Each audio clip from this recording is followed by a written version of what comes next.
Explore with তাপতিতে সকলকে স্বাগত জানাই। আজ আমি কচুর ডাঁটার তরকারি করব। তার জন্য আগে এটাকে কেটে নেব পরিষ্কার করে। আমি একটা থালাতে জল নিয়ে নিয়েছি আর কচুর ডাঁটাগুলো কেটে কেটে ওই জলের মধ্যে দেবো। এইভাবে ছুলে ছুলে কেটে নিতে হবে। এই দেখুন এইভাবে আঁশগুলো বেরিয়ে আসছে, এই যে আঁশগুলো। এইভাবে ছাড়িয়ে ছাড়িয়ে কেটে নেব। আপনারা তো সকলেই কচুর ডাঁটা কাটতে জানেন অনেকেই।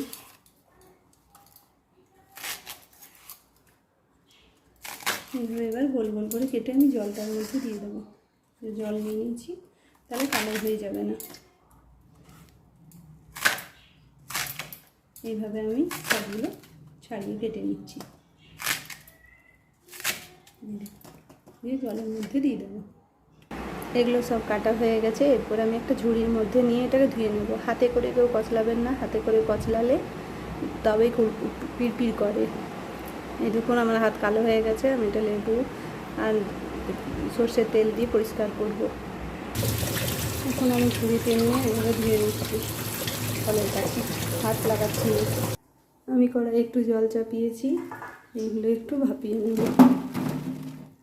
এগুলোকে কড়াইয়ের মধ্যে দিয়ে আমি একটু ঢাকা চাপা দিয়ে দেব।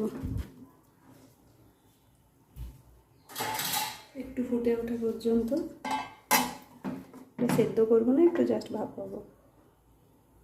এখন এটা ভর্তি আছে বলে লাগছে না রান্নাটা, একটু পরে এটা কমে যাবে, তখন লেগে যাবে। এইদিকে দেখুন হাতের মধ্যে লেবু ঘষে আমার হাতটা পরিষ্কার হয়ে গেল। একটু সর্ষের তেল দিয়েছিলাম আর লেবু দিয়ে ঘষে দিলাম, দেখুন পরিষ্কার হয়ে গেছে হাতটা। এটা একটু এবার নেড়ে দেবো। আমি ফুটে উঠেছে, এখন কমে যাবে। আর একটু এটা ফোটাবো। এটা আমার সেদ্ধ হয়ে গেছে। এবার আমি এটা ঝুড়িতে ঢেলে দেবো। জলটা আমি ফেলে দিয়েছি, জলটা না হলে কুটকুট করতে পারে দিলে।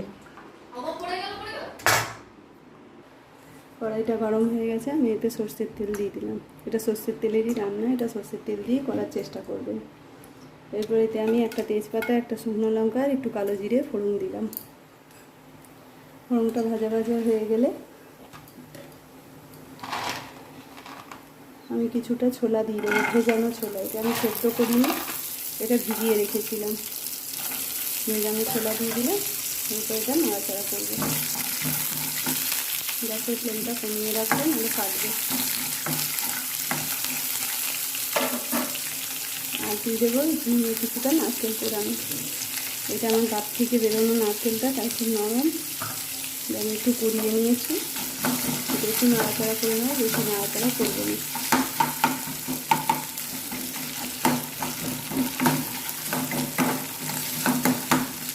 একটু নাড়াচাড়া করে নিয়ে ছোলাটা ভাজা ভাজা হবে একটু। দেখুন এই সময় আমি লবণ দিয়ে দেবো। আমি অল্প করে পরিমাণে লবণ দেবো। আমি কচুর শাকটা আমার একদম কমে গেছে সেদ্ধ করে। আর দেবো হলুদ গুঁড়ো, পরিমাণ মতো দেবেন। এটা যার জন্য কচুর শাক থাকবে সেই মতো দিতে হবে। আর দেবো একটু কাশ্মীরি লঙ্কার গুঁড়ো কালারের জন্য। এই মশলাটা আমি একটু ভেজে নেব। মশলাটা ভাজা হয়ে গেছে। এই সময় আমি এই জল ঝরিয়ে রাখা কচুর শাকটা দিয়ে দেবো। শাকটা দিয়ে মিশিয়ে নেব। এরপর আমি এটাতে ঢাকা দিয়ে দেবো সেদ্ধ হওয়ার জন্য। ঢাকা দিয়ে আমি ঢাকাটা খুলে দেখবো। এবার জল বেরিয়েছে, এটা আর একটু সেদ্ধ হবে। দেখুন আর একটু সেদ্ধ হবে। এই সময় আমি একটু চিনি দিয়ে দেবো। তো আপনার চিনির বদলে রস থাকলে রসও দিতে পারেন, 2-3 চামচ রস দিয়ে দেবেন, তাহলেও হবে। আবার আমি এটাকে ঢাকা দিয়ে দেবো। ঢাকা দিয়ে গ্যাস কমিয়ে দেবো। ঢাকনাটা খুলে আমি একবার দেখবো।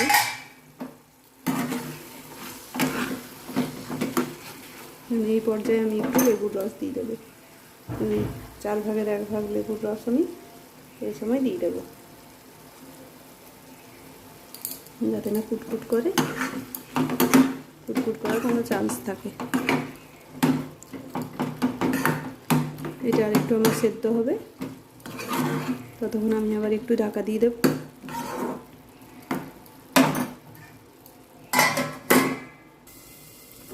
দেখুন